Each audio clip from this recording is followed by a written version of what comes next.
Медведь находит этого ребенка в автокатастрофе и уносит его в лес. То, что происходит дальше, лишает вас дара речи. Холодным туманным вечером в горах Джексона, штат Вайоминг, семья Коллинзов ехала на своем автомобиле по опасной горной дороге.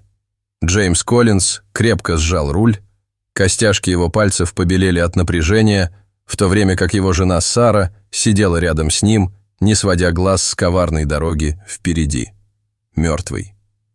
На заднем сиденье мирно спал их 3-летний сын Уильям, пребывая в блаженном неведении об окружающих их опасностях. Но прежде чем мы продолжим это невероятное путешествие, не забудьте нажать кнопку подписки и включить колокольчик уведомления, чтобы никогда не пропустить такую трогательную историю, как эта.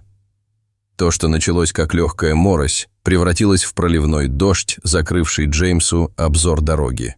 Ритмичное шуршание дворников по ветровому стеклу не могло унять его растущую тревогу. Они ехали уже несколько часов, и усталость брала свое. «Может, нам стоит остановиться?» – тихо предложила Сара, ее голос был едва слышен из-за дождя.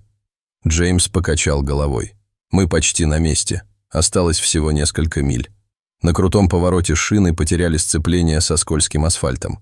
Джеймс попытался восстановить управление, но было уже слишком поздно. Автомобиль резко развернуло, он съехал с дороги и покатился вниз по крутому склону. Он несколько раз перевернулся, прежде чем остановился на боку. Его металлический каркас смялся о ствол массивной сосны. На мгновение вокруг воцарилась тишина, нарушаемая лишь тихим стуком дождя по лесным листьям. Затем тишину прорезал слабый стон.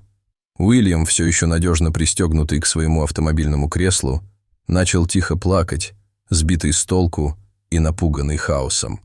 Джеймс и Сара лежали без сознания среди обломков. Из глубокой раны на лбу Джеймса сочилась кровь, а рука Сары была вывернута под неестественным углом. Темный, пропитанный дождем лес, окружавший их, был пугающе тих, и не было видно никаких признаков помощи. Именно в этой дикой и неумолимой глуши пропал 3-летний Уильям Коллинз. Его родители, Сара и Джеймс, были в отчаянии, их сердца сжимались от страха.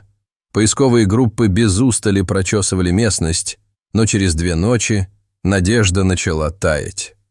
Рано утром 3-го дня суровый исследователь дикой природы по имени Джек Дорсон, который помогал в поисках, наткнулся на нечто необычное. Переплетенные следы на грязной лесной подстилке рассказывали почти невероятную историю. Маленькие отпечатки ног ребенка рядом с массивными отпечатками лап медведя. У Джека внутри все сжалось. Следы гризли так близко от того места, где исчез Уильям, могли означать только одно. Но, идя по следу, он увидел нечто, заставившее его остановиться.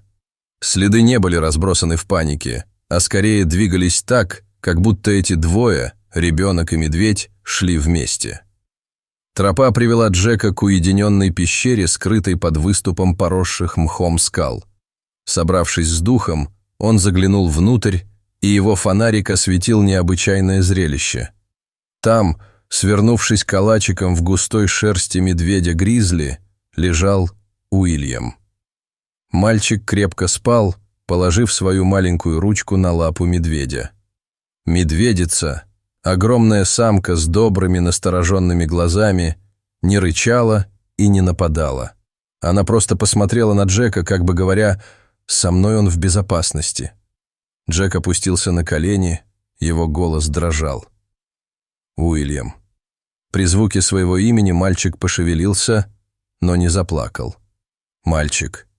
Медведь подвинулся, позволяя Джеку осторожно взять Уильяма на руки. Когда Джек выносил мальчика из пещеры, медведь стоял у входа, наблюдая, как они исчезают в тумане. Семья Коллинзов была вне себя от радости, что Уильям вернулся, но что-то в их сыне изменилось. Он стал тихим, более задумчивым и целыми днями имитировал поведение медведя. Тихо хрюкал, двигал руками, как лапами. Сара и Майкл отнеслись к этому как к переходному периоду, но Джек не мог отделаться от ощущения, что связь, возникшая между Уильямом и медведем, была глубже, чем кто-либо мог себе представить. Прошли месяцы, и Джек решил навестить семью.